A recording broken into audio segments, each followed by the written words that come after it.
a lot of coaches think that, in season, I really shouldn't do too much or anything at all, or even on game days. I really want to stay away from doing anything on a game day. For me, I've been fortunate enough. I coached in the NBA for over 20 years. When I was in the league, you played sometimes 4 games in 5 nights. Be smart about it. There's different, in-season workout, off-season workout, a rehab workout, mobility workouts, all kinds of different options other than just getting in and, see how much I can bench press or squat or bicep curl or whatever.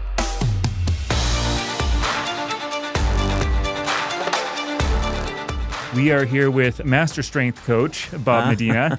Thank you for taking the time to do this. And Absolutely. I've been interviewing a lot of players and coaches, and then a previous coach and 2 players mentioned you, and I thought this could be as valuable as anything on this channel for parents and high school kids that are wanting to play basketball and to become athletes. And so to have a strength coach here, I think this is great. So thank you for doing this. And I'm excited to be here. I'm excited to help. I wanted to come in hot with what is a training myth that you hear all the time that you wish that every player, parent, coach understood that this was maybe not really the realities of training?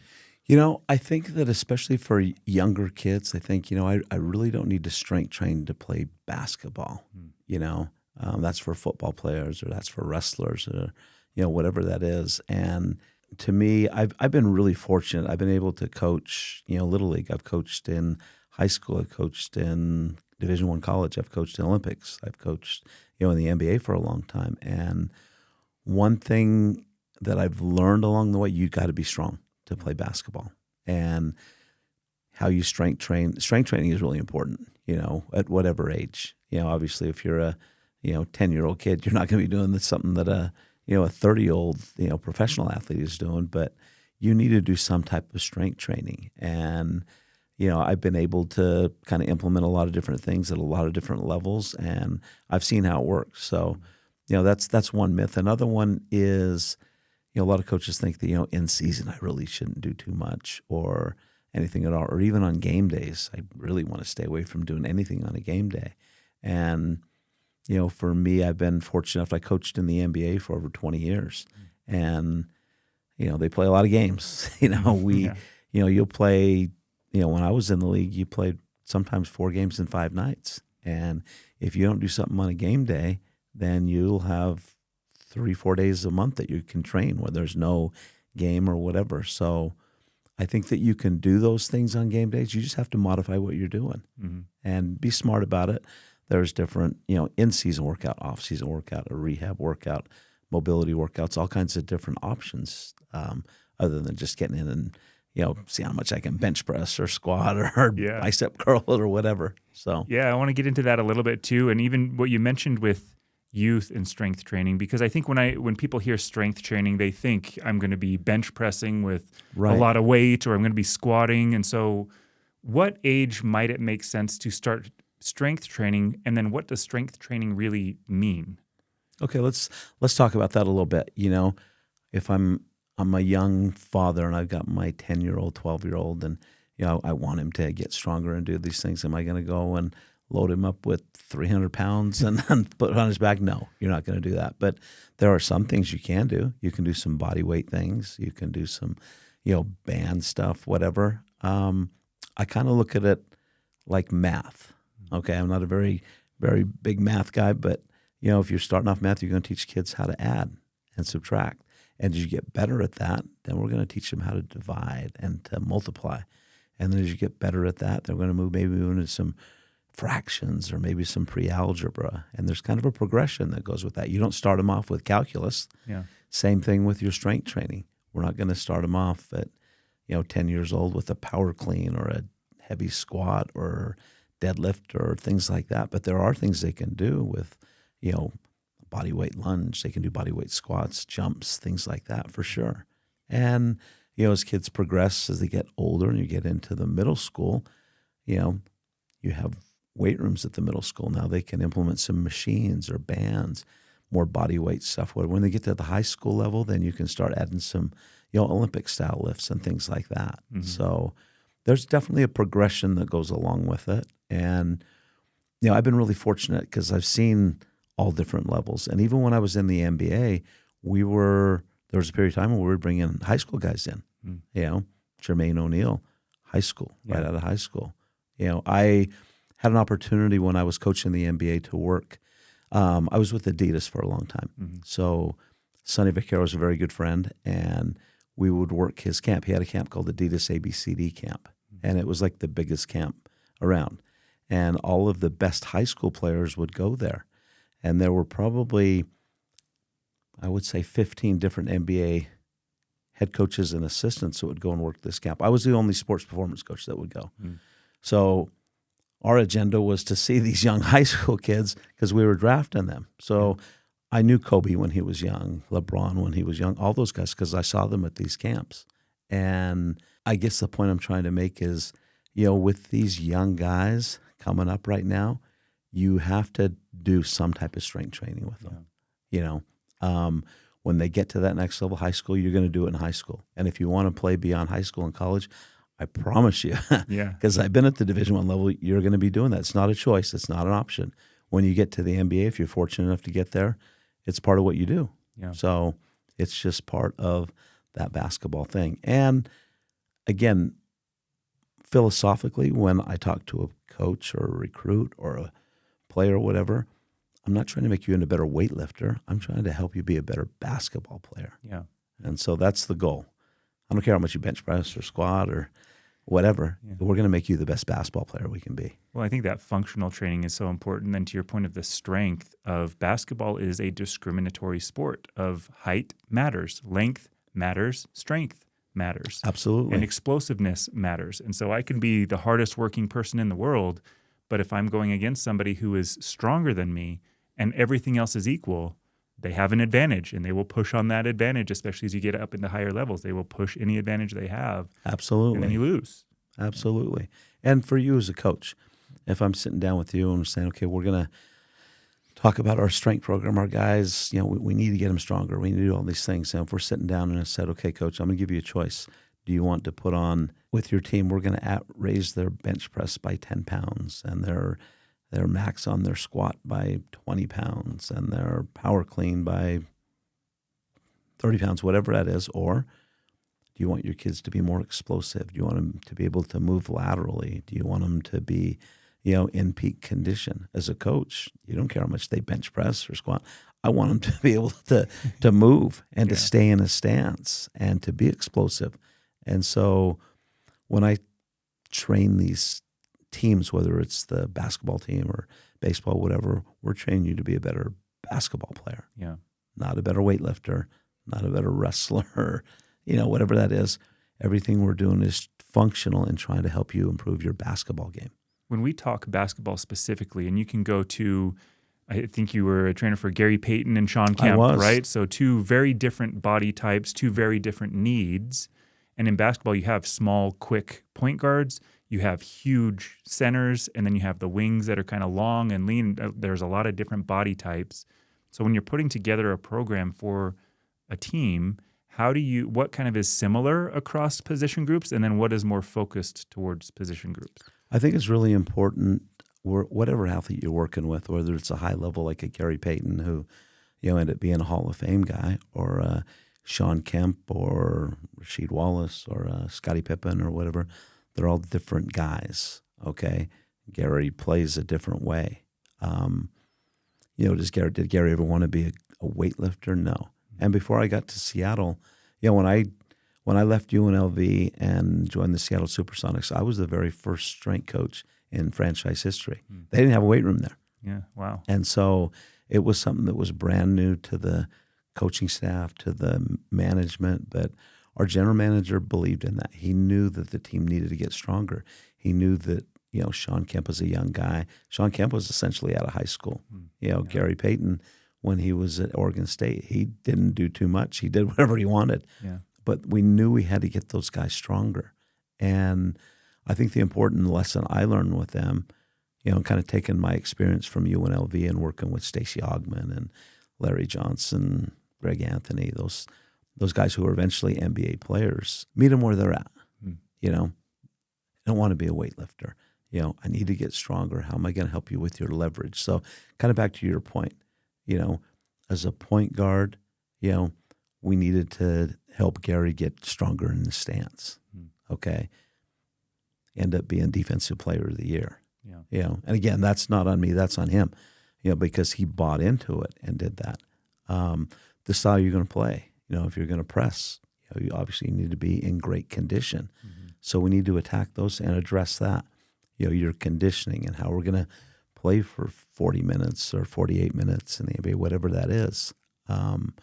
So all of those things, for a point guard, your explosiveness, your lateral movement, defensively, how can we keep you in a stance? Do those things. Mm-hmm. For a big man like a Sean Kemp, gosh, when we were with Sean, he was probably at that time arguably one of the 3 best players in the NBA. Mm-hmm. He was on his rise. And he's a guy that just bought into it. He could see his body develop. He knew he needed to be physical and strong and not lose that explosiveness. Yeah. So the things we did with Sean, and it wasn't just me, it was our coaching staff and everybody else, but it was the buy-in from the players. They could see themselves getting stronger. They knew that it helped their game. The management believed in that. They were very supportive. Coaches, very supportive. Coach Carl, unbelievable coach, very supportive of it. And that's what made it go. Yeah, it seems like if they buy in, it makes such a big difference. If Sean Kemp comes in lean and athletic, but then he's going against Carmelo, who's a big, strong dude. And I think that Sean Kemp realizes, all right, I need to deal with that. I need to get bigger. I'm going to tell you a quick story. Before I got to Seattle, I was at UNLV, and in my time there, I was fortunate to be around some high-level athletes. We'd went to 3 Final Fours. We'd won a national championship. There was a period of time, and again, I was a young guy. I didn't realize what was going on. There was a period of time from when we'd won the national championship into the next year where we'd won 46, 47 games in a row. Wow. Like, who does that? Yeah. And it wasn't like you were winning by 1 or 2. You were winning by 20, 30 points. Yeah. I mean, it was just a high level, okay? When we left, Coach Tarkanian had left after that next year, and he took the job with the San Antonio Spurs. He was their head coach. And one of our assistants went with him. Another one or 2 of our assistants and myself went to the Seattle Supersonics. But at the end of that year, Seattle had played Golden State in the first round of the playoffs. Now, Golden State, they had Tim Hardaway. They had Sarunas Marciulionis, the whole Run TMC. They were very, very good. Yeah. And they were not expected to win in that series. And so they end up beating Golden State in the first round. And they get to the second round, and they're playing the Utah Jazz. And they physically just got manhandled by, again, Karl Malone, John Stockton, that crew. Yeah. And at the end of the year, they sat down. The head coach and all the coaching staff said, what do we need to do to get better? And they said, we need to get stronger. Sean Kemp was a young guy. Gary Payton's a young guy. And then that's when they brought me in. And we just kind of build it from there. That's awesome. But they recognize the need for that strength. Again, do we need to make them better weightlifters? No. But we need to get stronger. We need to get in better condition. We need to stay healthy, all of those things. And that kind of started that. So we're both beat diggers. We went to Jordan High School. We are. So you're kind of raised in Utah, right. And then you go to the Seattle Supersonics, and their thing is we need to beat the Utah Jazz. Was there any sort of a loyalty test for you there? Like, I'm getting these guys to beat my hometown. I'll tell you what, throughout my coaching career, I've had many, many, many things with loyalty. Yeah. As recently as a couple of years ago, I was fortunate enough to coach in the 2021 Olympics. And with a Nigerian team, and as fate would have it, we're playing USA in the first game. So I'm looking across, and I'm like, I think I should be over there. But, it was fun. I mean, it was fun to be there. I'm very fortunate because I was able to come home and whenever we played the Jazz and see my family and stuff like that. And during my time in the NBA, when I was with the Sonics and with the Blazers, we had played the Jazz several times. Obviously, they were in our conference, and we played the Jazz in the playoffs a lot of times too during their prime. And I believe that there are certain teams in the NBA that just kind of have your number. Mm-hmm. You can't beat them in the playoffs for whatever, you don't match up well. And we were fortunate enough to beat the Jazz, when I was with the Sonics and with the Blazers. And in every playoff series that I was with them. Had nothing to do with me, Yeah. but for whatever reason, the matchups didn't really work for them. Yeah. You know, but some hard fought battles. We beat Utah in a Game 7, you know, to go to the finals to play the Bulls, and some great battles. A lot of respect for the Jazz and their franchise and what they've done. You know, especially in that John Stockton, Karl Malone era. You know, Jerry Sloan. Yeah. You know, unbelievable coach. Yeah. As you go through those different levels, so whether that's high school, college, NBA, what have you noticed the differences between the individuals in those training rooms? Because I'm sure that you see some in any age group where they take it seriously, others take it more seriously, and others just go nuts on it. So as those athletes get bigger, better, stronger, faster, how does that impact your coaching for them? It's kind of like I said before, you know, I've learned you got to kind of meet the athlete wherever they're at. You know, when you're in the NBA, you have guys age ranges from 18 years old when we were recruiting or drafting those guys to players who are 40. Yeah. Obviously, you're not going to train a guy who's 40 the same way you're going to train an 18-year-old. Yeah. So you got to kind of figure out where they're at. And a lot of those guys, too, the guys that are playing in Europe, high-level guys, you know, Rudy Fernandez, who played for the Olympic team with Spain, you know, Sergio Rodriguez. We had a lot of foreign guys who'd never really touched a weight before. Yeah. So do you, again, going back to our math analogy, you throw them into the calculus Yeah. and get a bar on their back, and, you know, whatever they were doing up to when they met me, they were doing it pretty well. Yeah. So meet them where they're at. You know, we might start them off with some band and body weight stuff and some functional things and some mobility things, and then, you know, kind of build on that. Yeah. One of the frustrating parts of my life in training is that when I first start, everything hurts for the first couple of weeks. And then you get into it and everything feels better. But then I get sick or something happens and I take a week or two off and it's like starting all the way over. So what advice would you give? And this was a question from Instagram, actually, is where would you start with an individual or a team who has no weight training experience? And you've mentioned bands and stuff, but what goes into me being able to get over that pain when I first start? I think it's, again, a lot of age plays into it too. There are a lot of things that factor in: your age, your diet, your rest, all these things. Mm-hmm. For our guys, if I'm starting with the high school team, okay, today, and walk in and say, Coach, we really don't have anything. We don't even have a room to do stuff in. I believe that there's a lot of different ways to get stronger. It'd be great to have all this equipment and these things, absolutely. But I believe you can do it a lot of different ways, you know, whether it's with bands or body weight or whatever type of things. You know, I've done stuff with our Olympic team on the court. Yeah. Hey, we don't have a weight room here. We're traveling, because I traveled with them before we went to Olympics, and we were in Belgium, we're in Spain, we're in wherever, where they're like, we want to strength train, we want to do something with our team. You know, let's do it right on the court. Mm-hmm. We're not going to try to find a weight room, or that when you're, especially in Europe, your weight room is about the size of this room in the hotel. Yeah. So let's do something on the court where we can do some lunges, we can do some lateral jumps, we can do some body weight things, whatever. Be creative with what you have. Mm-hmm. Again, I was fortunate to be in the NBA where you could have whatever you wanted. Yeah. You know, and that's great. But I think you get better as a coach when you have to be creative with what you have. Mm-hmm. Okay. Yeah. At Skyridge, they're great. They give me a lot of freedom. You know, do we have every piece of equipment known to man? No. You know, we have a lot of, you know, free weights and those type of things. We really don't have any machines. Mm-hmm. You know, we have bands, we have body weight, we have, you know, med balls, things like that. So we're really creative with the things we do. But I honestly believe you can do it anywhere. Yeah. You know, you just have to be creative and find ways to do it. Even in the NBA, you know, when we would travel, every day to us is a training day. Do visiting facility, like the visiting team that you go to, do they have training facilities they allow you access to? Yeah, kind of the way it works is if we're going to play let me pick a team who's got a great weight room. The Houston Rockets have a great setup. Mm-hmm. The Washington Wizards had a great setup. There's a lot of them that do.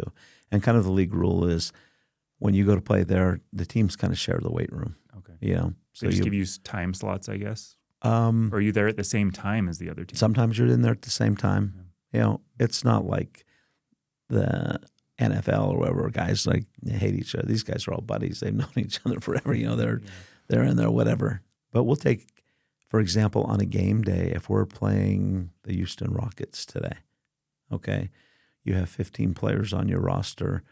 The game starts at 7. There's 3 buses.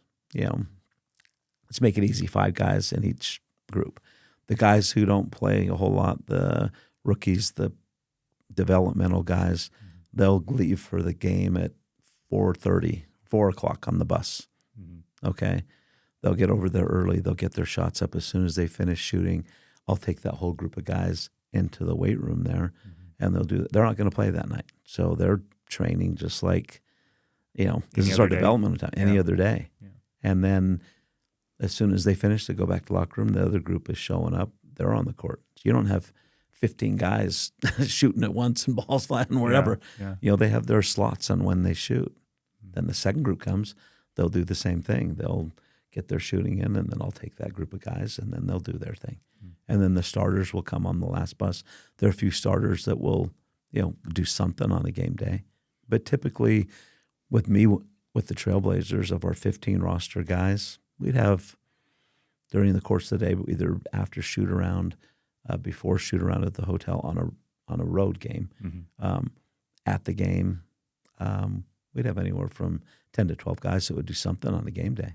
Again, obviously, if it's a guy who's playing big minutes and a starter, he's going to do a whole lot less. Maybe he's just doing some mobility stuff. Yeah. But that's part of his routine. Yeah. And these guys are very routine oriented. And kind of my goal with, these high school kids or, college guys, whoever, is to try to teach them that routine. Whether you're on the road or at home or whatever, this is your game day routine. Yeah. This is your practice day routine. If we want to be successful, we have a pattern of what we do. And I learned that from Scottie Pippen. Scottie Pippen, ultimate pro. Never saw him eat a bad meal.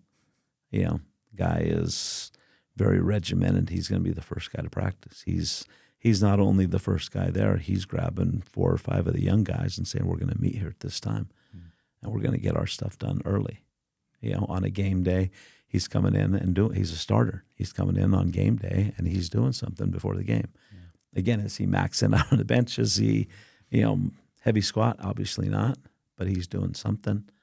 And I think that when those young players see, especially a Hall of Fame guy like him doing stuff like that, it resonates with them. Yeah.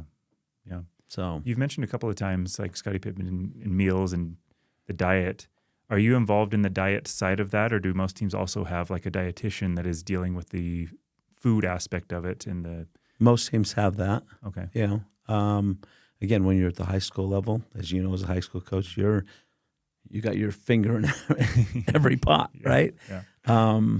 But that nutrition piece is really, really important. That rest piece is really, really important. And, kind of one of my goals in coming to Sky Ridge, and I always wanted to get back into, my career is winding down. The sun is setting on me right now. I'm just kind of pushing it back right now. I really wanted to pass on a lot of this knowledge that I had gained through, working with different athletes at different levels to these guys and to help them. Yeah. If you want to play in college, this is what you're going to see. If you want to ultimately play in the pros, this is what you're going to see. I was fortunate enough to coach with Mike Hopkins at the University of Washington. I love Coach Hopkins. I've known him for many, many years when he was an assistant coach at Syracuse. We go back a long way. And one of the things he always said was, the knowledge you're going to get, it's like, I'm giving you the answers to the test right now. Before you take the test, here are all the answers. Before you get to that NBA training camp or before you get to college, this is what you're going to see. This is what it's going to look like. This is what your off-season training looks like in college. So if you're at Sky Ridge High School right now and you want to go play at BYU or wherever that is, well, I was fortunate enough to coach at BYU. I know what you're going to see when you get there. So I'm giving you the answers to that test right now. This is what your off-season will look like. This is what your in-season looks like. This is what your game day stuff looks like. So it kind of helps not only prepare them mentally but physically too for that next step. Yeah, and they can choose to take that Right. advice or not, Yeah. right? You Right. can't force them. And that's what's interesting because we interviewed Parker Van Dyke, who played at East High School, then he went and played at the University of Utah, and he ended up playing Yeah, in the G League. Sure. And Rylan Jones. And so I talked a little bit to them about diet, and that was a thing that they said changed a lot from high school to college. Is in high school you can pound 5 cheeseburgers Right. or a pizza right before the game and you're fine. When they got to college, they said it was a much more nutritious meals that they were dealing with and diet that they took place, and they saw huge gains because of it. Yeah, and you are once you get to that college level and definitely the pro level, they monitor all that stuff.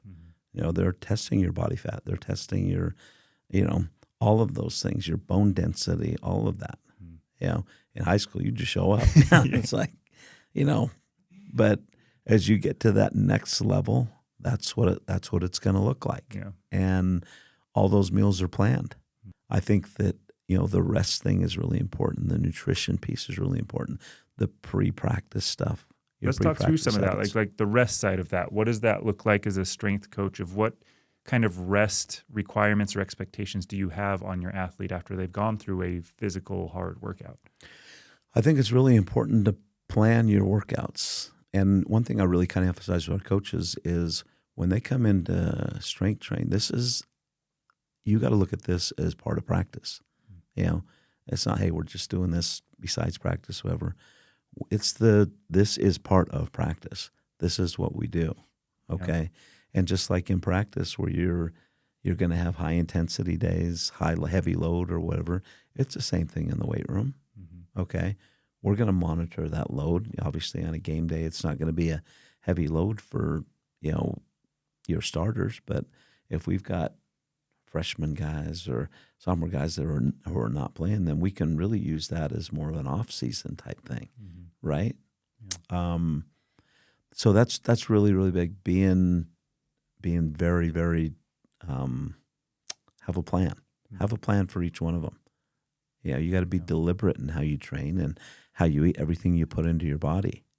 I think it's really, really important. I think a lot of coaches, high school coaches that I've seen, and it's not, you don't know what you don't know. Yeah. The pre-practice thing, the post-practice thing, that 5 minutes before practice where, we can teach them some mobility stuff. Yeah. After practice, we're going to stretch. We're going to post-stretch after. Yeah, take me through, because I've heard a lot of things too of static stretching versus dynamic stretching, and one is better or worse than the other before you start going and after you start going. So take us through a stretching routine or an idea that people can keep in mind, not necessarily the exact stretches, but as I'm stretching, what should I be focusing on before and after? I think it's really important, for basketball players. And again, we, as a coach, you're just we're going to stretch, let them sit down and do their thing. Count to 30, touch your toe. And guys are kind of BS around. Did you watch Netflix last night? Yeah. Kind of going through their whole thing. I'll give you a funny story. When I first got in the NBA, again, you see these guys every day, stretch after stretch. And, and again, I'm just kind of going by my college thing, right? Yeah. At UNLV, and we have our routine that we do. And one of our players who I love, Eddie Johnson, probably one of the, he taught me so much about the NBA. It's my first year there. And, we're a month or two into the season and we're going through our routine and he's saying it loud enough for you to go, hey, there's 1,000 stretches out there. We do the same ones let me guess what we're doing next. And do this. And at first I was like, man, what's he talking about? And I thought, you know what? He's right. Your body just gets used to doing the same thing. Kind of like you go to the gym. Do my girls, I'm going to do this, have my little routine that I do. When you do something different, your body's like, hey, wait a minute. Yeah. And so now what I do, when I did in college and then the NBA from that point on, they're doing something different every day, a different type of a dynamic stretch. Whether it's, we're moving up and down the court, it's a defensive slide into whatever, it's kind of a progressive type thing where we're walk to a run. Yeah.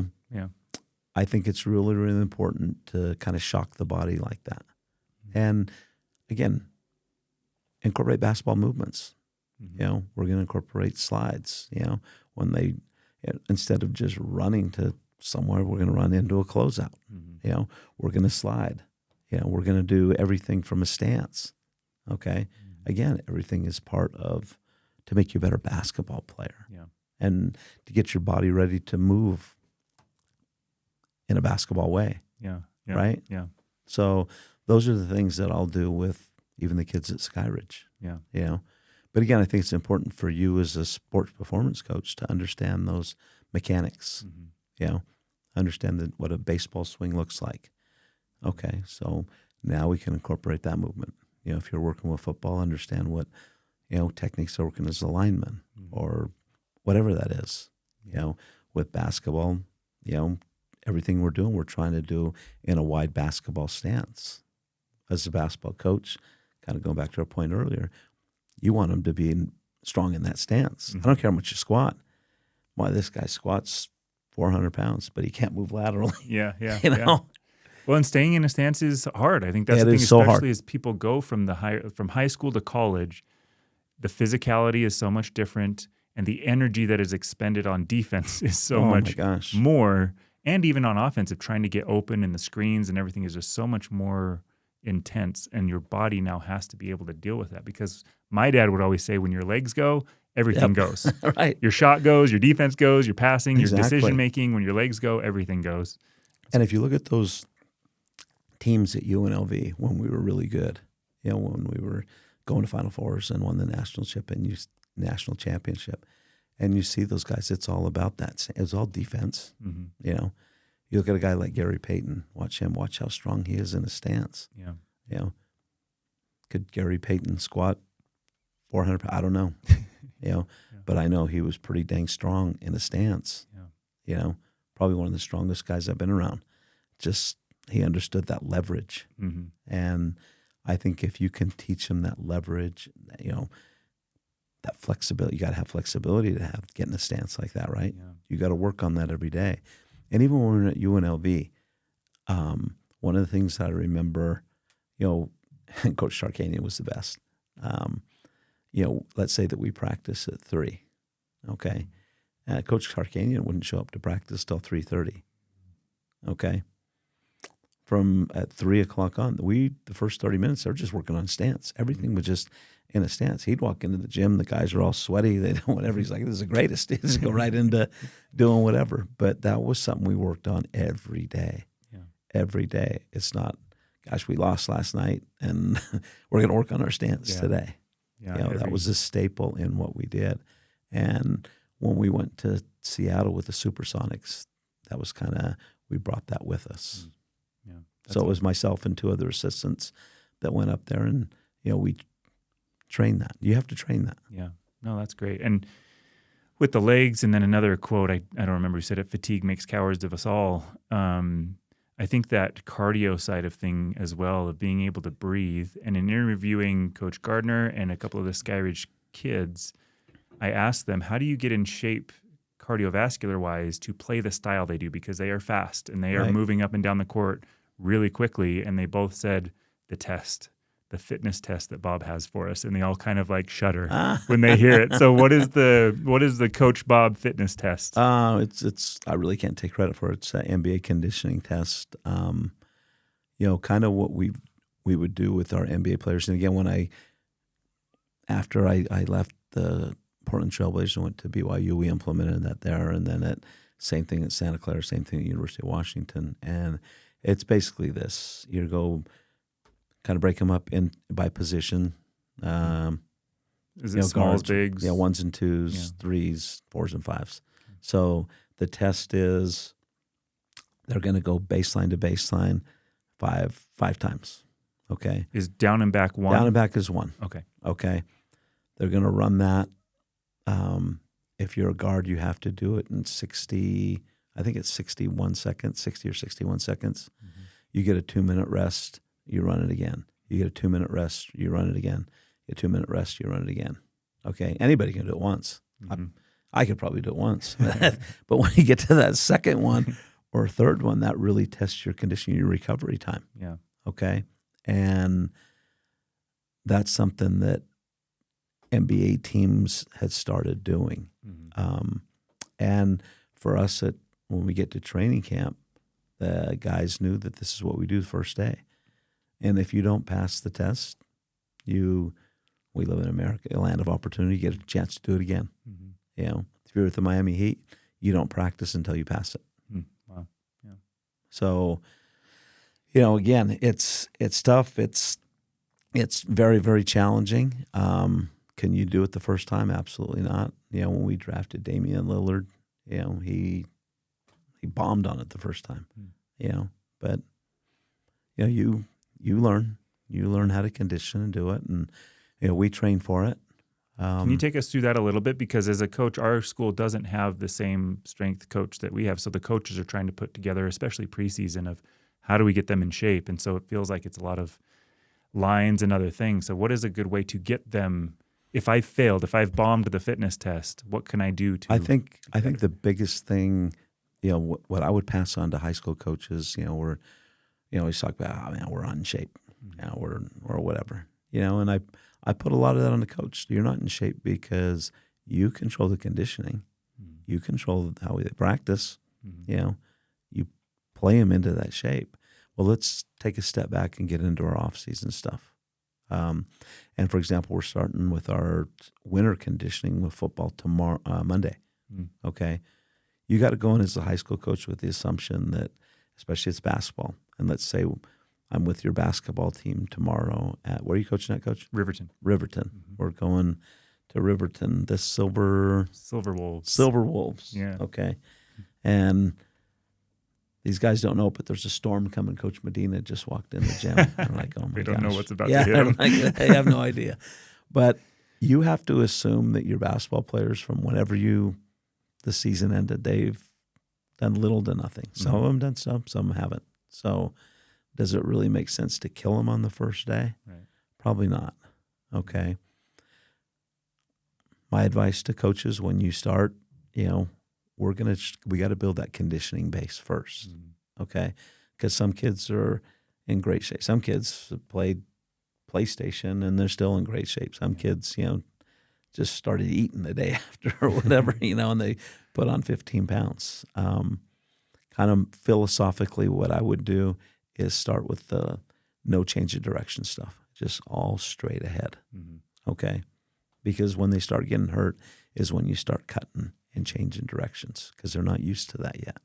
So we'll start with all straight ahead stuff and longer distances, okay?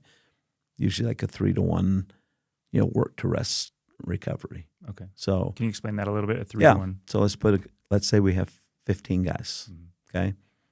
First group goes. Let's say that we're taking them outside. We're on the football field today, okay, and we're going to run 50 yards. We're not sprinting it. We're just straight ahead, you know, 3/4 speed.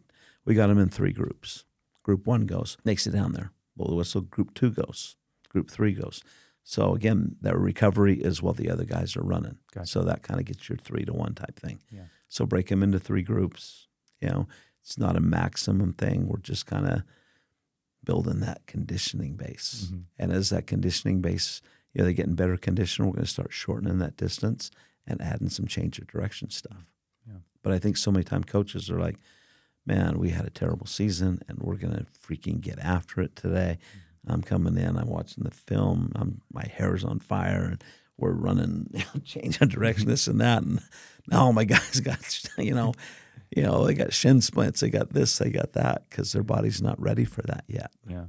So, again, start long, 75%. As they getting better, start shortening that distance, and then add the change of direction stuff. Yeah. That lateral movement, all that. When we go long too, like cardio-wise, it seems like it's transitioned a lot over the years of, okay, we're going to have, some programs have a mile test. So go run a mile, and you have to make it under a certain time. And then yours, it's not necessarily a mile. It's that run hard and then recover, and then run harder and then recover. So where does long distance really play? Let me ask you a question, Coach. Yeah.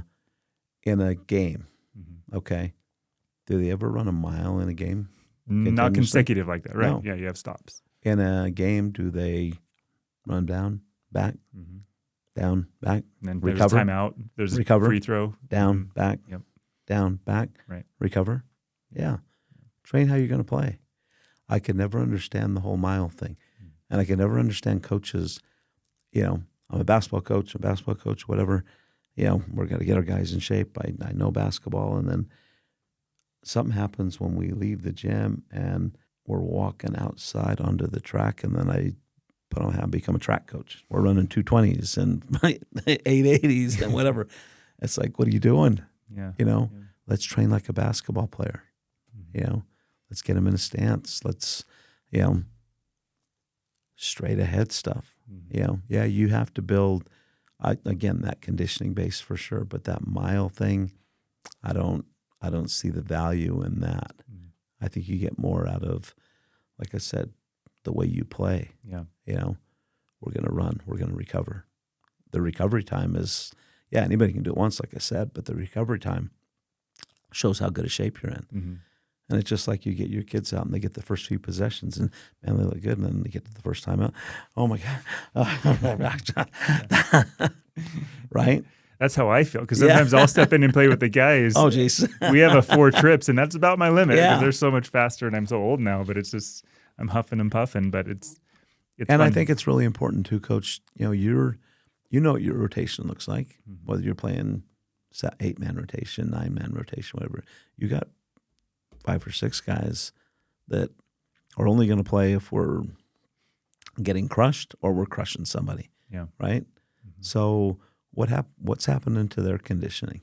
Yeah. They're not getting it in games for sure, Right. because they're not good enough to be in that 8-man rotation, whatever that is. So now we have to address that, because if one of my 8 men gets hurt, Yeah. and this guy's been chilling on the bench and eating Skittles, and now he's got to come in and play some minutes, Mm-hmm. how do we address that? Yeah. So, I think it's really important with those guys. Again, it's not a punishment because you're not playing. We're going to do some conditioning with you guys, to keep you ready to play. Yeah. Right? And I think it that's keeps them mentally in it too. In the NBA, we have a 20-minute rule. If you don't play 20 minutes in a game, then you have 20 minutes of conditioning. I like that. And when I got to college, it was the same thing. So, in the NBA, for example, we're in Portland now. We have 15 guys on the roster. 8 guys play. We got the stat sheet. It's going to tell you. He played 5 minutes. He played 12. Yeah. Again, I'm not very good at math, but I know what 20 looks like. Yeah. And a lot of the guys, believe it or not, Coach, right after the game, they'll come and get on the treadmill and they're going to run it and do it. And they have a choice in college, like at the University of Washington or Santa Clara. You could do it the next morning. If you don't have it done before practice, then we'll condition on the court. Yeah. And most of them would choose to, do it before. And one of the great things about the NBA is when our young guys would come in, because they knew they're not in the rotation, not playing, they'd jump on the treadmill and do their thing. We had 3 or 4 TVs in the weight room there, and one of our assistant coaches would come in and he'd plug in have the video, and they're watching the game as they're going. Look what they're doing on this possession. Look at this, so they can combine that film session with that cardio session. Interesting. So the kid's not just, this sucks. I can't believe this. Yeah. Coaches are with them and, talking through, look at what we're doing here. They're just preparing them mentally, to get in the game. Yeah. Right? I have a question for you about those that come off of the bench, because my dad would always he'd say I get stoved up. And what he meant by that is, if I do my routine, I stretch, I exercise, we go through warm-ups, I'm all warm, we're running around, game starts, I go and sit down for 10 minutes, I get all stoved up and everything seems to get tired. And as the older I've gotten, it hurts now more when I get into it and then I stop. So how can somebody be in that space where they've warmed up, they've gotten ready, and now they're sitting, and now you're expected to go in and go full speed again? How can I keep my body fit? I know in the NBA they've got bikes and stuff that people can ride on the side, but as a high school And that's one of kid, the things that when I got to BYU, I had a bike in the tunnel there because guys know their rotation. Yeah. So a great example is Skylar Halford. Love him. He knew when he was going in, I'm going to come in at the first time out. So he would get on the bike and start doing his thing. And then I would, because he knew he came in at this time. That was his rotation. He'd get on the bike, kind of get loose, and then I would stretch him down there. It was kind of like a bullpen, you know. And then when he came in, instead of because you're sitting on the bench and you're kind of, okay, now I got first few possessions, I got to tie my shoes and do all this stuff. I'm like, oh my gosh, now I get my wind, and then, you know. I had my sweats on. Now my legs are cold, and it was all bundled up. So I think it's really important to keep them not just mentally engaged, physically engaged, right? So if we're in high school now, okay, you got to think outside the box, okay? Sitting on the bench and just waiting for my turn, and okay, let's get up and go. Think outside the box, you know, take a jump rope down there. Yeah. You know when you're going in, you know, if I'm an assistant coach, you know, I'm going to be proactive. We're going to get a jump rope here. Yeah. You know, even during the timeout, okay, if I know that these two guys are going in at, you know, they get close, he's got 2 fouls, during the timeout, we would do this at University of Washington, you know. They just call the timeout, I got these 3 guys, you're going sideline to sideline. Real quick, kind of like you see it in soccer all the time, right? Yeah. See those guys, and they're just staying warm. Coach goes, okay, got him. He's already loose. Yeah. Why can't you do that? Yeah, that's a great point. You know, there's nobody's going to say anything because he, you know, did 3/4 speed in between. The referee's not going to come over and say, hey, what are you doing? He can't get warm. No, I love that. Right? As a coach, how can I, when we are conditioning our team, how can I recognize when I'm over conditioning them? Especially so high school basketball now, I mean, you have a spring league, you have a summer league, you have a fall league, and there will be weeks where you're playing 5-6 games over the course of 4 days, plus some practices. And so like what I worry about sometimes with our guys is, am I over conditioning them? I think that's really important, Coach. And I think that, you know, you being around your players all the time, you as a coach, you're going in, you have this, I have my list, this is what we're going to do at practice today.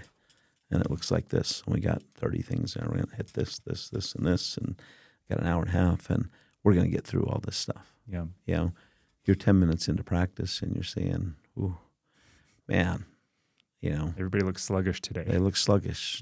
You know, you as a coach have to read that. Okay? Maybe we're going to cut 15 minutes off this. I think every great coach that I've been around, Coach Carl, Coach Tarkanian, you know, Coach Cheeks, great coach. There's always a point in every practice. There's a point of diminishing returns. Okay, practice is going great. Man, I'm going to get to these last 2 things, and then it goes, oh man, you know, or somebody got hurt or whatever. But it was going great up to this point, and now I'm pissed because they're dogging it or whatever. You as a coach have to know when you hit that point. Okay. And it might be an hour and 10 minutes into practice. We're ending on a good note. Okay. That's great. We're going to end with this.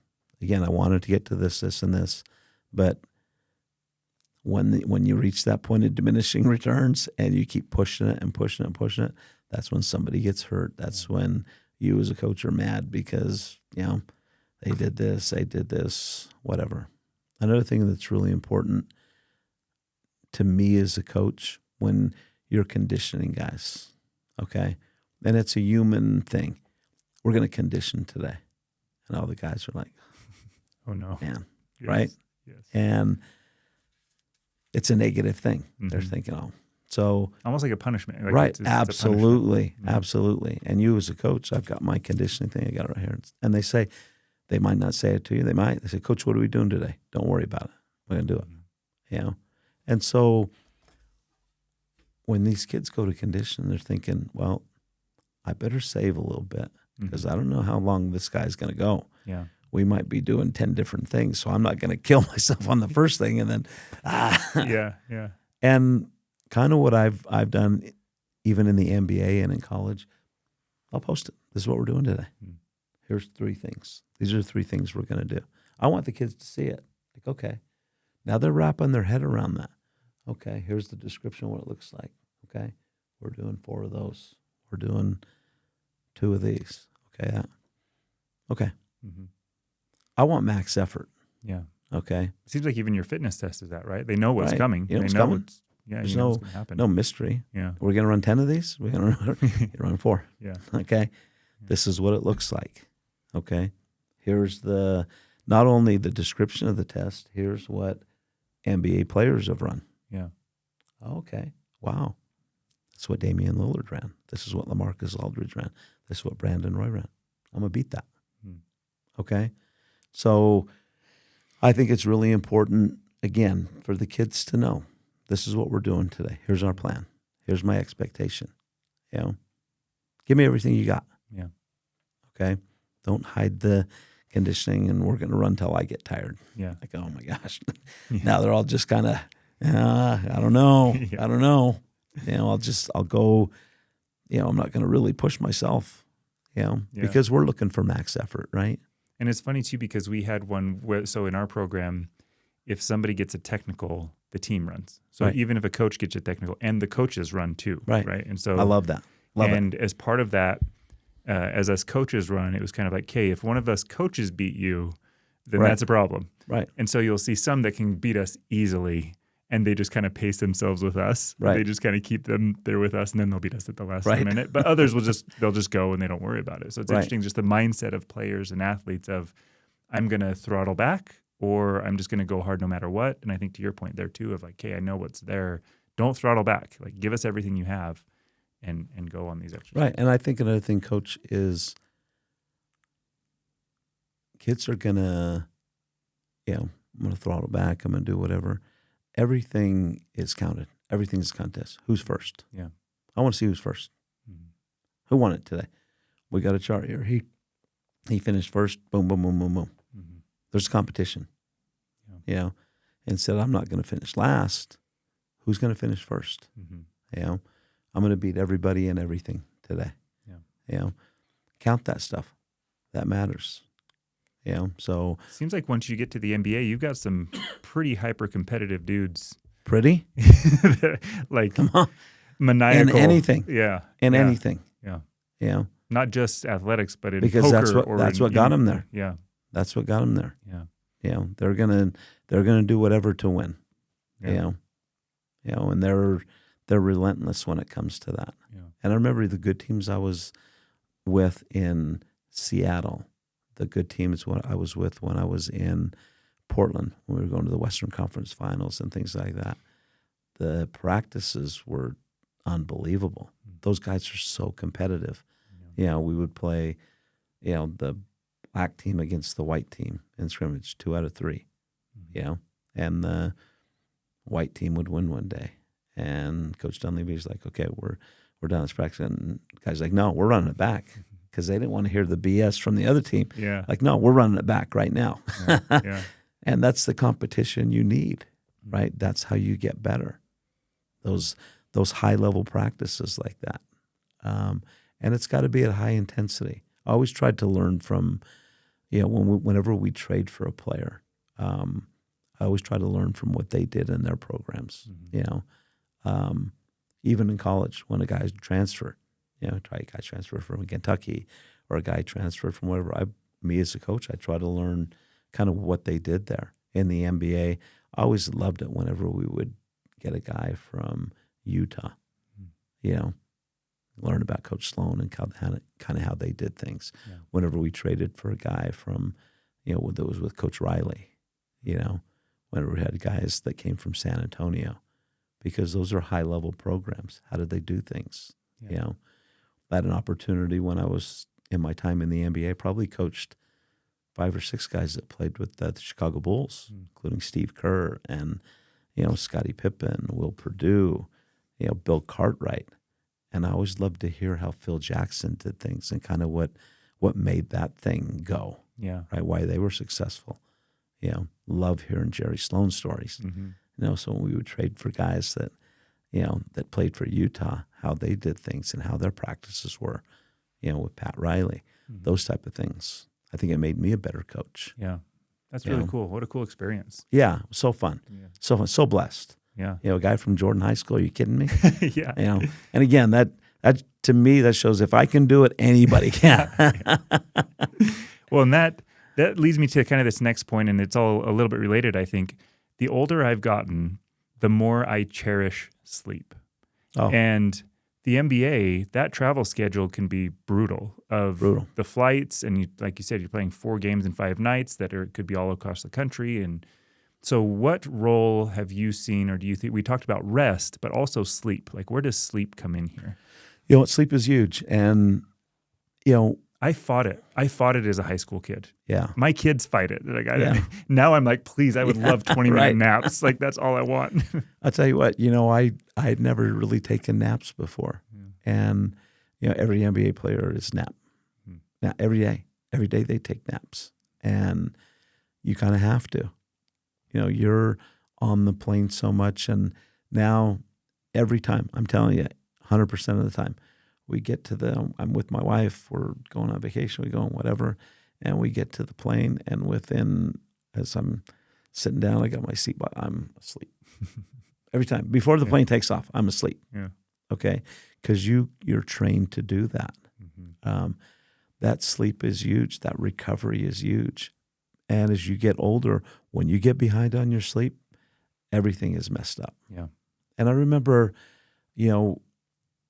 in the NBA, kind of one of my rules was when you lost, don't watch SportsCenter because you want to get your butt kicked twice. You know what I mean? That's nothing worse than losing the night before and then you watch SportsCenter. Oh, here we go. So I remember, again, I am sitting behind the bench. I'm sitting behind the head coach. You're practically courtside. Yeah. And I remember we had beaten Boston, and I'm watching the game, watching on SportsCenter the next day, and I'm seeing myself, and I'm thinking, you are so tired. Look at your eyes, you're so tired. And I can see what I'm thinking too. Like, please don't go into overtime.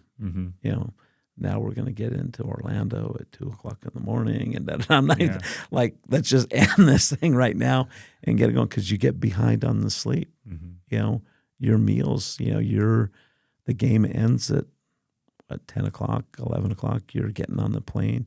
You're eating dinner on the plane at 12. Everything is all messed up. Yeah. And kind of going back to your point with sleep, these NBA guys, the good ones, the guys that understand that, they know how to take care of their bodies. They know the importance of the recovery and sleep. They're taking naps every day.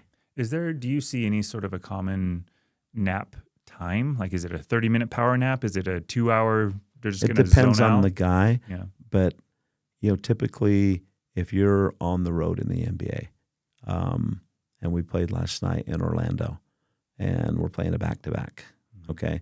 And we flew to Memphis, okay? They're going to let the guys sleep the next day a little bit because you got in at 1 a.m, whatever. They'll have like a team breakfast, brunch, or whatever. Guys will eat that, and then the majority will go right back to bed. A lot of the guys will just order room service and have them come for their pregame meal there. They're the good ones. The young guys like to go out there, be around and chase and do all these things. The veteran guys, the guys that stay in the league, they understand how to take care of their bodies and to get that rest. That's such a big part of recovery. And I think that especially for young athletes, high school kids, college kids, I see college guys that get on the road and it's a party. Like, man, I'm going to try to do this, and this. And they don't understand that it's a business trip, right? I've got to get my rest. I've got to stay in that routine. Kind of going back to Scottie Pippen. It's in his routine. Goes to bed at the same time. Eats good meals all the time. And that's why he played for so long. Right. The average NBA career is just under 3 years. Wow. And you think, well, gosh, Kobe Bryant played a long time. Tim Duncan played a long time. LeBron James. Those guys are outliers. Look at how many guys got drafted, and you got guys going back to college now. It's like, oh my gosh. Yeah. What is going on? Well, and it's, again, I'm super passionate because as I've gotten older, I feel it so much more, and I notice it more with sleep and with diet and that recovery time. It's a big deal, and I wish that even as a younger athlete, I would have recognized that. And it seems like junk food tastes so good, and it's easier to access or microwave something. And so the better food and the better nutritional value content for me takes time and is maybe more expensive. And so it's harder to access. With the MBA, with college, it's there for you. But for us high school kids, that's something that's... But again, it goes back to having a plan. Yeah. You know, when you as coach, you get hungry, I'm probably going to make a bad choice. Mm-hmm. It's after the game. I haven't eaten all day, and there's a Taco Bell. All right, here we go. I got to get something. It's gotta protein. Right. It's got protein in it. You can, I always justify my way you can out justify of it. Oh, for sure. For sure. I'll have a Diet Coke, whatever it is, right? Be deliberate about what you're doing. Plan your meals. If I'm a high school kid and I'm wanting to go to college, okay, there's a fine line between who's getting that next scholarship. And I'm telling you what, it's even harder now for a high school kid. Yeah. Because you've got these guys that are, I can play 7 years in college now. Yeah. Are you kidding me? They're bringing guys back from G League teams. Mm-hmm. So if you're a freshman trying to get a scholarship somewhere, these college coaches are not looking at, Sky Ridge or Jordan or Riverton. They got to win right now. Yeah. First thing I'm doing is looking in the transfer portal. Mm-hmm. And your kid at Riverton might be the best player in the state. Mm-hmm. And in 2 or 3 years, he's going to be really, really good. But I could be fired in this year. Yeah. So I need help right now. And you're going to go pick a kid who has the track record. Absolutely. Who's played a year or two in college already. Right. Yeah. And understands how to take care of himself. Yeah. Who's already taken the tests, got the answers to the tests. Yeah. So I think for these young kids now, it's even tougher to get a scholarship, especially at a high-level Division I, right? Yeah. Because they're pulling from the transfer portal. That's the first place I'm looking. Yeah. So, I think that if I'm a young high school kid, I'm trying to, do my best to get the nutrition piece down, understand that recovery thing. Yeah. Okay. Understand how, to get in the best shape that I can. I'm going to try to, if I'm advising one of your guys at Riverton, we're going to go down, and when the season's over, I'm playing at Salt Lake Community College when they're playing their runs. I'm playing against higher level players. Yeah. I'm trying to learn from people who've already been there and done that. Yeah. What does it look like in college? I'm going to invest in myself. And, I know that at Logan, they got runs going on up there. I'm going to go up. I'm going to drive up to Utah. I'm going to do whatever, and get that exposure. Yeah. Yeah. And I tell our kids all the time, the little things are the big things. Absolutely. Like the little things matter, and they become big things over time. And Absolutely. So neglecting sleep, or neglecting what you eat, or neglecting your workout for a certain amount of time, or not going full speed, like that, those little things start to add up. Because it's easy to, coach doesn't watch, and I didn't do this. Supposed to do 10. I did 9 because he didn't see it. Good enough. They tell me stay in a stance, and and I got kind of tired. I took that play off. In basketball, it's sometimes you're in a one possession game. Yep. Right. We've lost. I think we've lost 5 games by one possession or less this year, by 3 points or less. Right. And kind of like, I was fortunate enough to be in Portland when, again, Oregon football's always been really, really good, but when Coach Kelly was there. And so we went a couple times and watched them practice. It was really, really interesting because I try to learn from as many coaches as we could. It was such a cool experience. Yeah. And one of my biggest two big takeaways from watching the team, because they were high level. Oh yeah. Going out to practice and the music is just blaring. It's blaring. And I'm watching the guys at practice, and they're just bouncy. They're listening to the music. They're just bouncy. Go to the next thing, bouncy. It was high octane. Yeah. Again, when they get into Autzen on Saturday, it's that same thing. It doesn't affect them. They're just, but they're hearing this. They're bouncy and all that. And one of the things with Coach Kelly was win the day. Kind of go back to your point, Coach, win the possession. We got to win every possession. You know, that possession you took off, it was a one possession game. Yeah. We didn't get that 50-50 ball. Right. That's the game. Right. You know, because it's going to come down to that. Yeah, and I think the better teams, when they see a weakness, they capitalize on it immediately. It's Absolutely. They don't miss it. Right. That's what separates the good teams from the lesser teams. And so, kind of going back to you got to train that way. Yeah, everything matters. Yep. You know, I didn't run through the line. Mm-hmm. You know, doesn't matter. You know, I ran fast enough to beat coach because it doesn't matter, right? You know, I had McDonald's. You know, before it doesn't matter. Yeah. You know, I didn't get much sleep last night because I was playing Halo. Doesn't matter. Yeah. Yeah, it does. Right. Right. So all of those things matter. And it's I keep a tally. So there's 28 days left for our seniors as of the recording of this video. If they make it to the state championship game, right. They have 28 days left in their career. And in my mind, it's too late. Like all of this training stuff that we've talked about, right. You're not going to become 30 pounds stronger right. in the next 28 days. It's too late. And so all these things that we talked about should have been happening already. And so that's where, like, when should you start training was one of the questions we talked about. And again, I have a 10-year-old kid, and we're not going to go lift heavy weights, but there are things that he can do now that when he's 18, hopefully will have paid off over these years. For sure. You're building this building one step at a time, one brick right. at a time. So kind of going back to your 10-year-old, if I can, again, teach him what a stance looks like. Yeah. Good habits. You know, good habits. Yeah. How to move laterally. All that. You know, again, these kids now, we have so many parks here in Utah. It's great. But I never see kids out there. When we were young, I did play. Right. You went out for recess, okay? And it was wild. Yeah. Yeah, everything going on. And you got all these kids now that don't go outside and play. They don't do all those things. You know, kids now who get to high school and they really can't even run. Yeah. You know, you're teaching a high school kid how to run. I'm not running like this or running like this or whatever. Teach them how to run. Yeah. You know, our generation will go out and play. Yeah. You know what the best speed development thing is? Tag. Getting chased. Yeah. Getting chased. Yeah. That's your speed development. That's your lateral movement.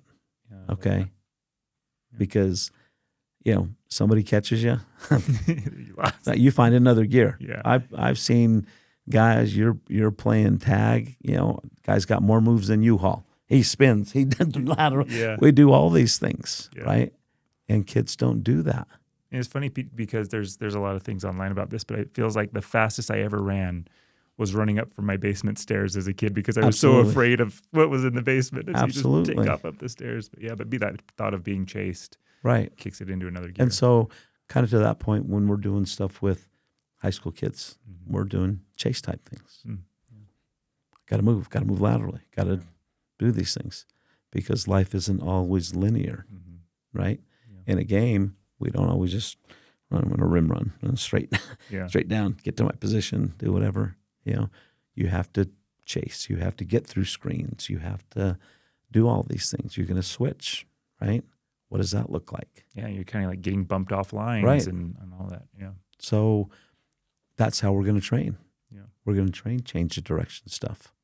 Because if all we did was squat, just squat all the time. We bench press. That's all linear. And it's great if somebody stays right in front of you like this, but when they move to the side, now I got, hold on. Yeah. Like a big robot. I can't move this way, can't move that way. Yeah. But I can bench a lot or I can squat a lot. Yeah. You know how much Sean Kemp squatted? You know how much he benched? No. Neither do I. But I know how he dunked. Yeah, I know that. Yeah. I saw him get up on the, you know, Yep. have no idea. Yeah. And in my time in the NBA, did our owner ever ask me, how much does Scottie Pippen bench? How much does he power clean? I don't know. Yeah. I know he's in the Hall of Fame. Right. I know he plays at a high level. You know. I have a couple questions for you too. We have some Instagram questions Sure. that people asked you, but before we get to that, one is around injuries. So are there exercises we talk about functional training, are there exercises specifically for injury prevention, or would you say all exercises are injury prevention?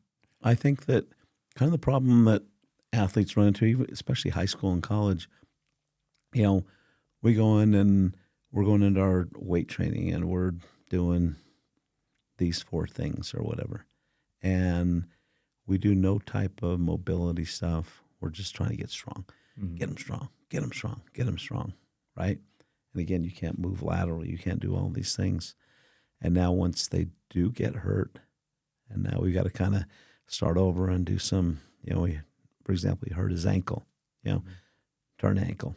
Happens a lot in high school, right? And now we're going to put them with the trainer, and they're going to do some mobility stuff. And then you as a coach, you're talking to the trainer, hey, when are they going to be ready? And we've been through that whole thing, right? To me, that's kind of like closing the barn door after the horse got out, right?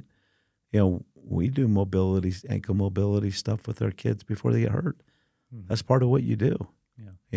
There's days that you just do ankle and hip mobility. It's shoulder mobility stuff. We don't have to load them up every time in there. So again, if we're breaking our guys down into groups, okay, and we've got our high minutes guys and we've got our low minutes guys. Our low minutes guys are going to train a little bit different than our high minutes guys. Yeah. High minutes guys, your workout today might be that shoulder mobility, ankle mobility, those type of things, okay? For the other guys, we might get a heavier load with you because we're going to do some conditioning. We can do some heavier weight training. Yeah. They're both still training, right? Yeah. But they're doing different things. With our guys in the NBA, you definitely do that. Yeah. Had our Arvydas Sabonis, Hall of Fame guy. Most of the stuff we did with him was, mobility, stability stuff. Well, those big guys, they have tendencies to have feet, hip, knee, for sure, shoulder issues. And Arvydas, if you're, I'm a strength coach, and we got to get him power cleaning. We got to get him doing some plyometrics. If Arvydas jumps off of this desk, he's not coming back up. He's not. Yeah. So, but we still have to do some things with him. I got a funny story with him. I love him, absolutely love him. Had an opportunity to coach Sarunas Marcelonis. We made a trade for him when I was with Seattle, and love Sarunas. And he introduced me to Arvydas before I went to Portland. And Sarunas was getting together the team, the Olympic team, because when Russia split, Lithuania had their team. So Sarunas was the guy who was putting that team together. Yeah. And he said that, Sabonis, Arvydas Sabonis is like the Michael Jordan of Europe. Yeah. Yeah. Okay. And when I was with the Blazers, when we would go to play other teams, the fans, the foreign fans, I've never seen people react to a guy like him. When people would be shaking when they go to meet him. Yeah. So Sarunas said that I talked to Arvydas about, coming to play for the team, the Lithuanian team. And, by then he had been so beat up, he's injured, and he said, you just got to be with the team or whatever. And so he said that he talked him into going with the team and playing in all the qualifying stuff. And he said we'd go out for warm-ups, and Arvydas would be going through the warm-ups. He's in his, and teams would be like, holy crap, is he seriously going to play? And he said that we'd be in timeouts, and, Arvydas would pull off his sweats and like start warming up, and they would just stop. Other team would stop and like, oh my gosh, is he really coming in the game?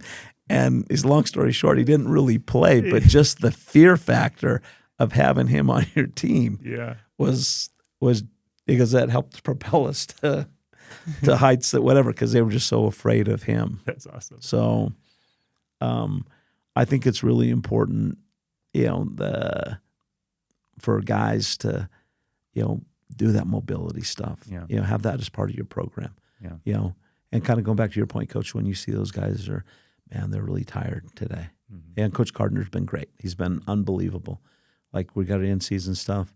Let's bring him in. Let's do some mobility stuff today after practice. We play tomorrow. So let's bring him in. I'm going to foam roll him today. We're going to do some band and body weight stuff, just some, maintenance, body maintenance, preventative stuff. And I think a little bit of that goes a long way. Yeah. I love that. All right, here are some questions from the internet. So Okay. I'm not responsible for what these people ask. Okay. Who is your favorite coach at Skyridge? This is from the women's basketball team. Wow. If it's from the women's basketball team, then it's got to be Coach Shea. Okay, perfect. Love those girls. Absolutely love those girls. They're the best. What is your favorite food? My favorite food? My favorite restaurant, and this is, my wife's convinced we moved back to Utah just so we could go to the Texas Roadhouse. So all right, that's my spot. Dude, that's I cinnamon butter. love it. We don't really have the rolls, though. We don't really have the rolls when we go there. It's not good for me, but I can't. I can't keep myself from it. Who are some of the athletes that you've trained that were absolute beasts in the weight room? Well, I mean, gosh, if I could name my top 5, I'd say Detlef Schrempf, definitely one of them. You know, Larry Johnson, you know, definite beast. You know, believe it or not, Damon Stoudemire. Really? Yeah, really was. Love Nick Van Exel. Love him. You know, worker. Gosh, there are just so many. You know, so many of those guys just bought in. Mm-hmm. You know, they believed in it. You know, Jermaine O'Neal, if you see the transformation of his body, you know, from, again, it's not me, it's Jermaine buying into it, kind of where he came from, you know, unbelievable, you know, Sean, Gary, all those guys. To be honest with you, I'd have a hard time naming 2 or 3 guys that I didn't have a good experience with. Really? Yeah. But, yeah, those guys, they bought in. They saw what a difference it made.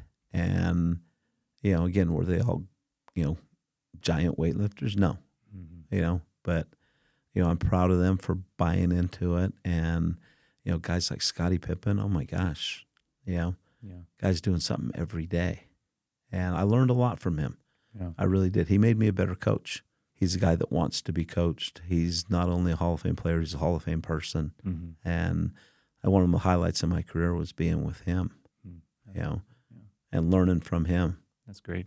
Kind of a similar question is who the NBA, I mean, they're unbelievable athletes and they're the best of the best.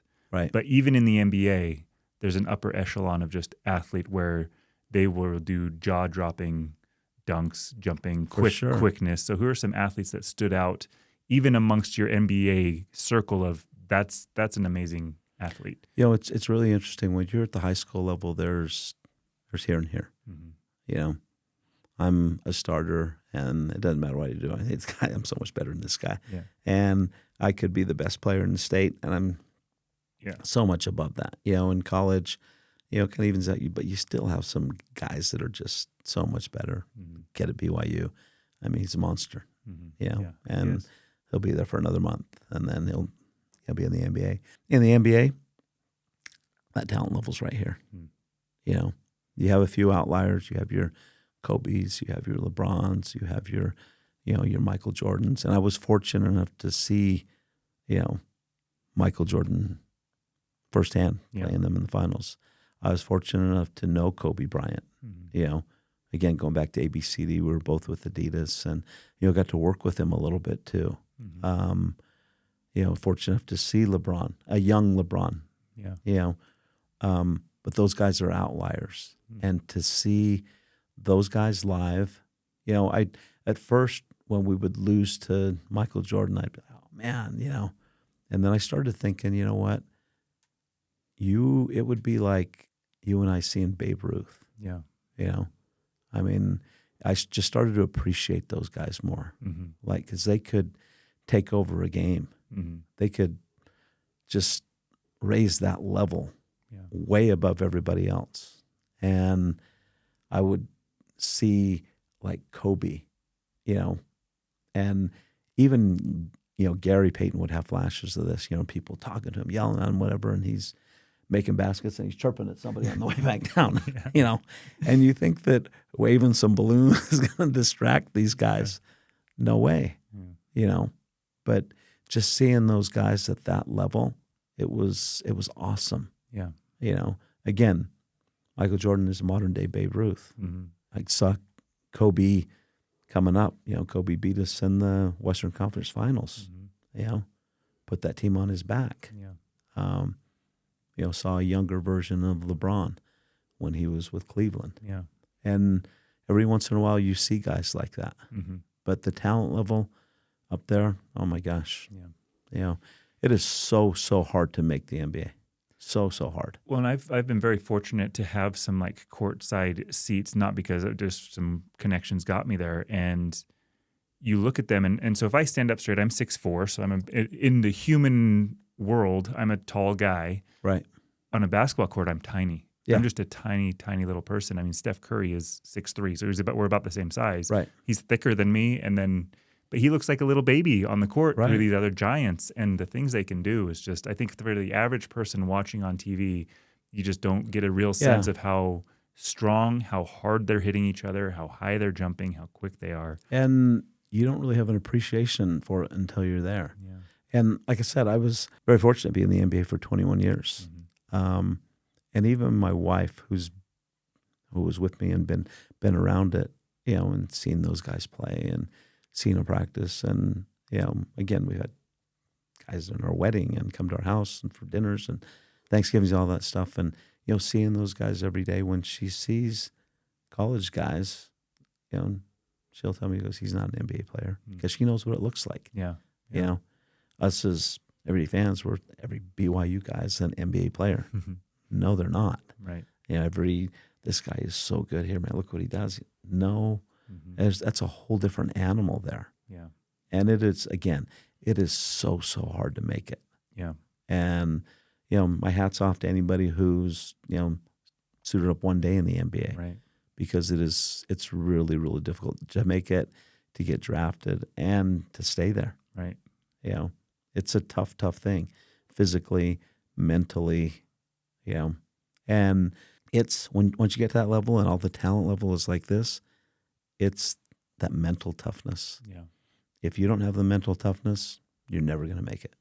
Yeah. I mean, those little advantages we talked about too, right? Of like, you have to be on all the time, or else they're going to take that advantage. Yeah. And then even in high school, we have this where our team will get scouted really well. And so they know all of our player tendencies and our plays and our weaknesses. Now you're at the NBA and they know every little thing. I shoot this percentage from this spot on the floor, and so I can't let him shoot there. And you call two down, and they're calling out the play. It's coming to him. Yeah. That's what they're doing, coming off the screen. It's a pick and roll. Yeah. You know?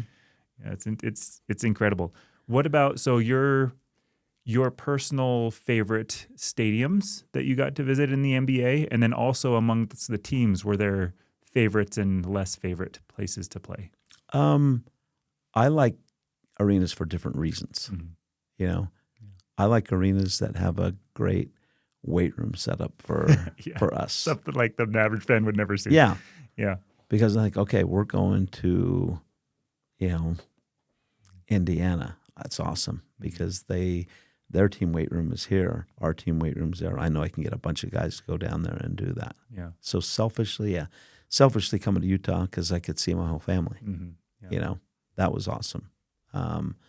Places I didn't like going, again, not because of the city, just because they're in Madison Square Garden. They had no weight room there. So, oh my gosh, you know. Yeah. So again, I like it for, you know, how it affects my job. Yeah.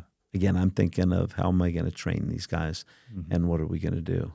Yeah. But I always love coming to Utah. I had so many friends here and family that could come to the games, and that was always a big highlight. In the NBA, when I was there, everybody got 2 tickets, okay? Yeah. And so I would just, when we come to Utah, nobody knew anybody in Utah, so I get them all. It was the best. That's cool. But I would just trade my tickets. I'll give you my Chicago tickets for your Utah. It's a great trade, whatever. Oh, I love that. But it was so fun to come back and do that. But yeah, I got to see a lot of arenas, and, you know, again, I judged the city, again, for me, by the arena, you know, and kind of how I can get in and work with the guys. Did you get much time to explore the cities, or was you just kind of like from the airport to the stadium or the hotel and back and forth, or were there moments where you got to explore? Yeah, you got a little bit, but, you know, again, I'll give you an example. You're flying into New York, okay? And we're going to practice here. They're 2 hours ahead.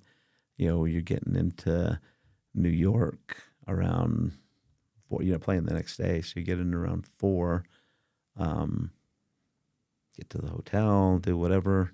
You have time to go get dinner or whatever, you know. It's really not a vacation. Yeah. You know, again, you're on the players' time. There might be players that say, "Coach, I want to do something when we get in. Let's meet at the health club." You go do it. Yeah. You know, I really need to stretch out. I need to, I want to do some mobility stuff, whatever that is. You're on their schedule. It's not like, man, we're going to New York. We're going to go kick it. I'll see you at the game tomorrow, maybe. Yeah. And then you leave the next day. Yeah. And when I first got in the league, you're in 4 different cities and 5 different nights. Does that ever feel like it? Oh my gosh! A day turns into a week, but a week turns into a day. You never know what day it is. Yeah. All you know is it's a game day or a practice day. You don't know what day of the week it is. You lose track of all that. Yeah. And I remember when I first got in the NBA, we got in so late to a city, and I wake up and I'm like, okay, looking around the hotel room, I'm like, where am I? And I open the curtains, and it's all I can see is snow outside. And I finally just open the dresser drawer and look at the phone book. Oh, I'm in Minnesota. Okay. Yeah. Okay.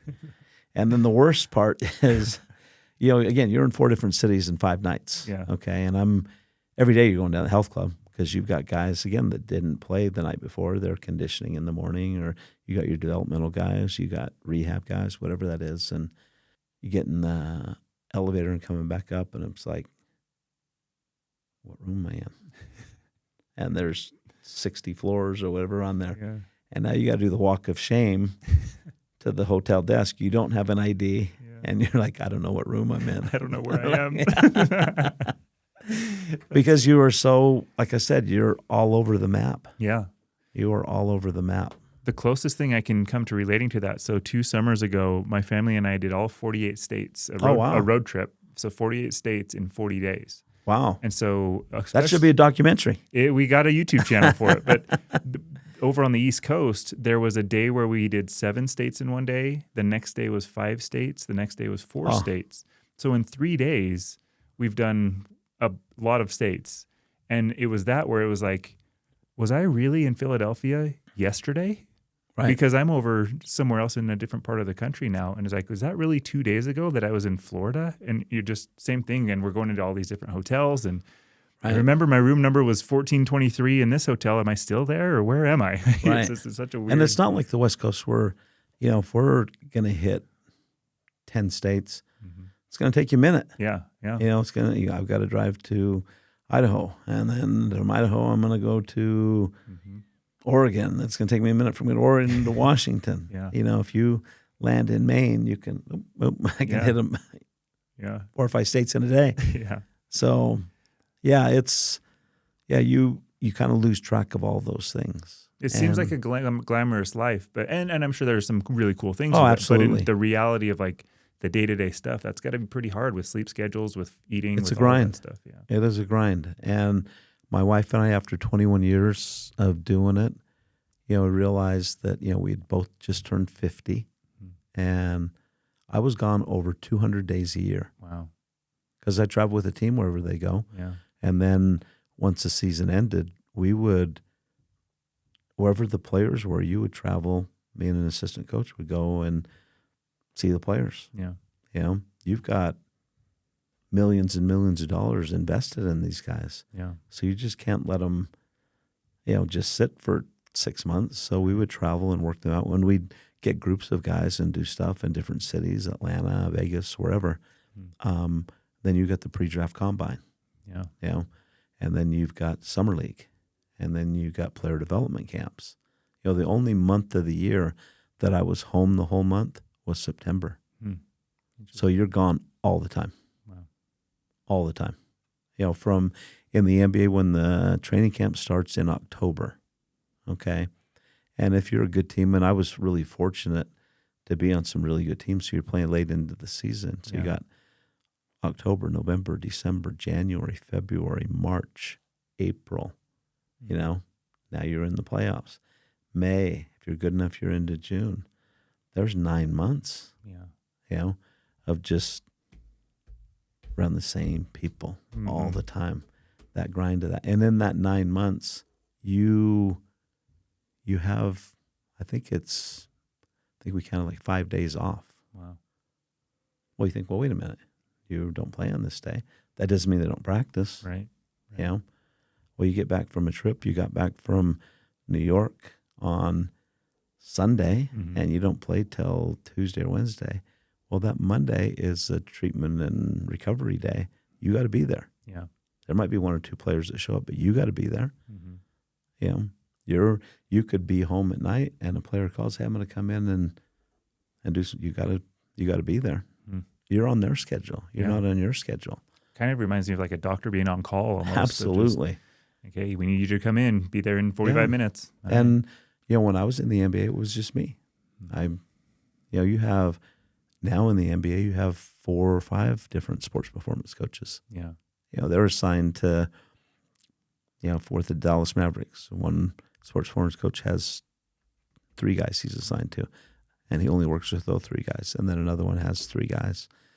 So you have 5 of those guys, and you have somebody who oversees them. Yeah. Again, when I got it, I was the first one in franchise history in Seattle. When I got to Portland, I was the second one in franchise history. So it's changed so much. Yeah. That's awesome. If you watch an NBA game now, you've got a row of players and coaches, then you got behind them another row of and everybody's on tablets, and they've got tablets and activity monitors and everything. Yeah. All that technology. The technology's probably transformed a lot. I mean, in your career there. Yeah, because they're trying to manage that load. Yeah. In real time. Yeah. That's amazing. All right, here's another one for you. For a high school that doesn't have a strength trainer, what does that hiring process look like? And then do you have any sort of like financial range that high school would need to be expected to commit to? I think that if I'm an athletic director, especially in this day and age, I'm seeing that, again, from what I've seen, college is becoming kind of what the NBA was, with this NIL stuff and your transfer portal. It's all free agency. Yeah. They're going to the highest bidder now. Yeah. Okay. So when a kid is transferring in college, he's looking for, how much can they pay me? How can they get me to that next level? Well, that's trickled down to high school now. High school kids are getting NIL money now. Okay. Whether you want to admit it or not, they're recruiting now. Okay. So if I'm an athletic director, I'm seeing that the direction that it's going.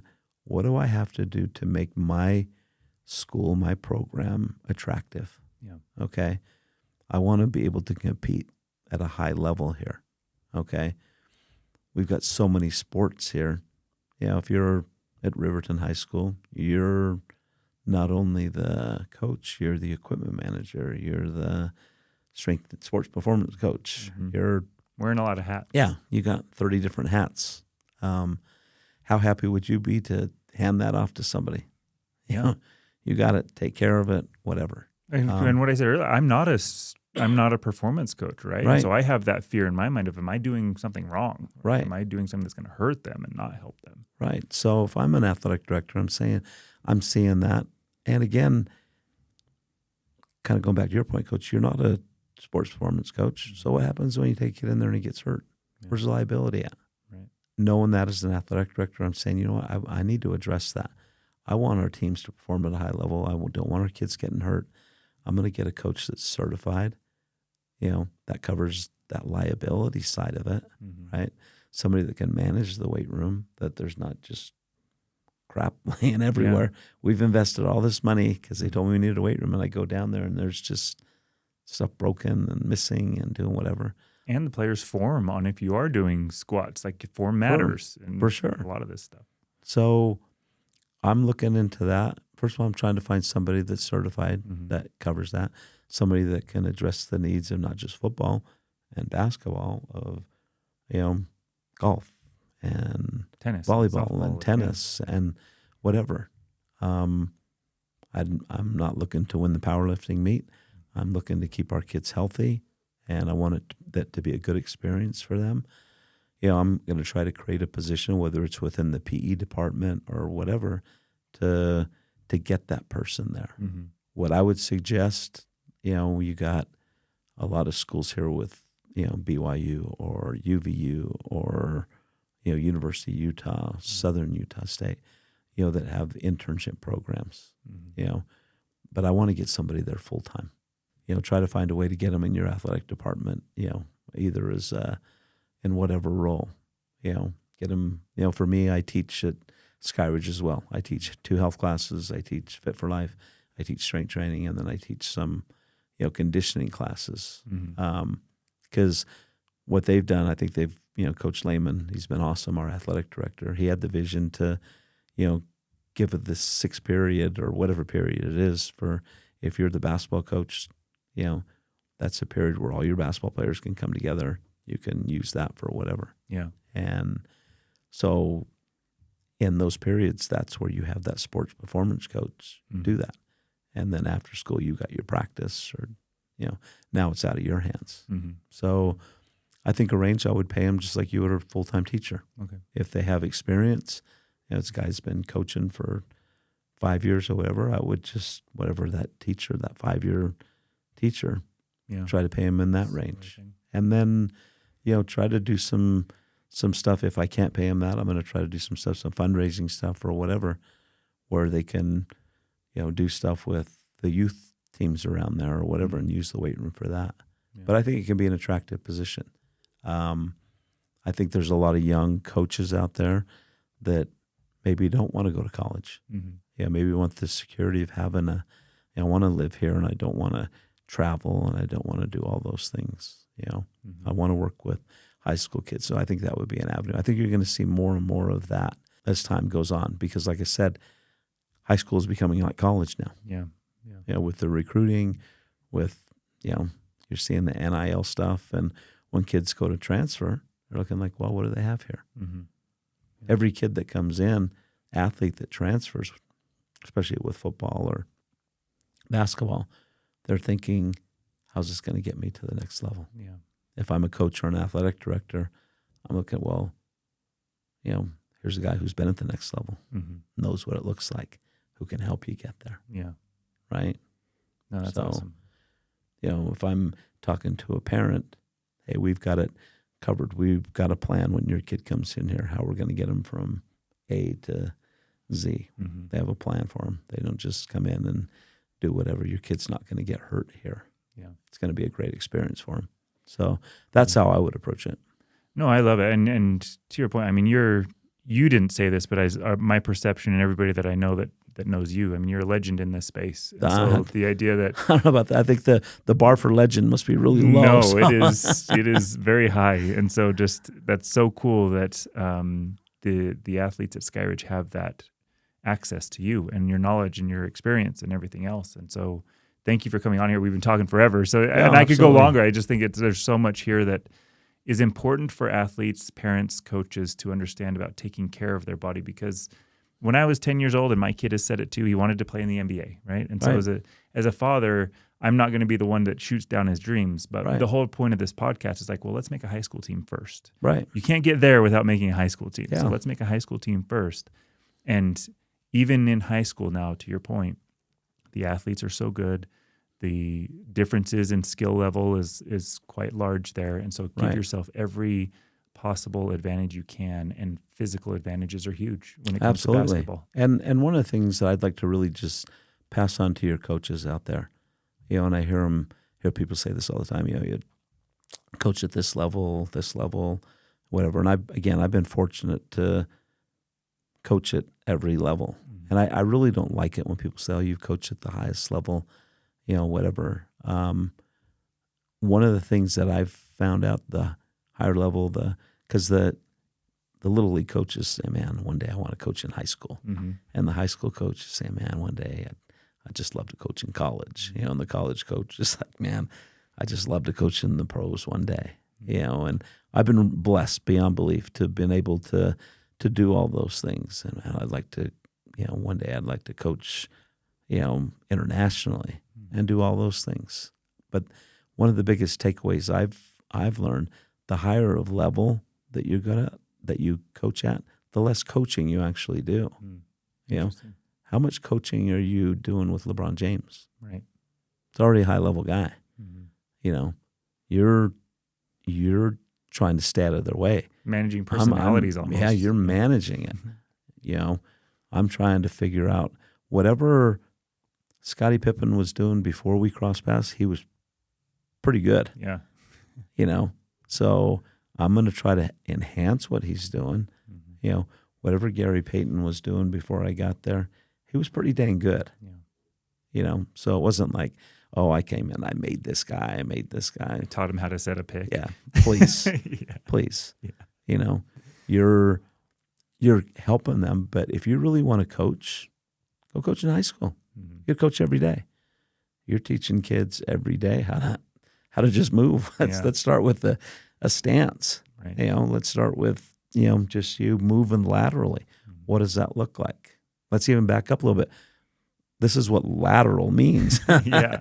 This is your right and your left. Yeah. You know, so if you really, really want to coach, you know, I get to coach every day. Yeah. You know, whether it's the track team or the girls basketball or boys basketball or baseball or softball or, you know, starting with football on Monday.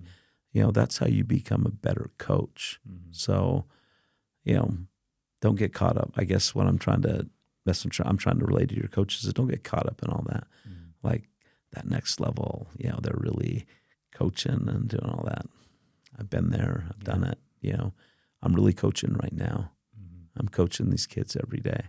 And I'm fortunate enough to be at Skyridge where they were so supportive. And I've also got a Fit for Life class. And, you know, these kids, oh my gosh, they have no idea. Now you want to coach, go coach those guys. You know, kids that some of them aren't really motivated even to do any type of fitness thing. You know, so that's a challenge for sure. But I love the challenge of doing it. I think it's made me a better coach. Yeah. And again, the administration there, the coaches, the athletes, they've been so supportive and, you know, they want to do it the right way. You know, it doesn't always equate in wins. You know, sometimes the ball bounces a little funny. You know, sometimes you win games you shouldn't have won, or you lose games you shouldn't have lost. Yeah. But I feel that we're doing things the right way. I think it's trending in the right direction. And hopefully, you know, for whatever listeners are out there that want to get into this or you want to be a better coach or whatever, you know, there's ways to do it. Yeah. You know, don't get caught up in what you don't have. Somebody coaches, well, we can't do it because we don't have this. You know, they can do it because they've got more money or you can do it with whatever you've got. Yeah. You just got to be a little creative and, you know, and resourceful. Yeah. Yeah. No, I love it. Thank you so much for being on this. Absolutely. Thank you for sharing this with everybody. And we'll be following Skyridge program as well with you. And just because we've had the coach and players and now you on here, I think it's just fantastic. So thank you. Absolutely. I'd love to, you know, help out any way I could. And if you want me back, I'd definitely love to do it. And got to give a shout out to all the beat diggers out there. Yes, we are a rare breed. Yes.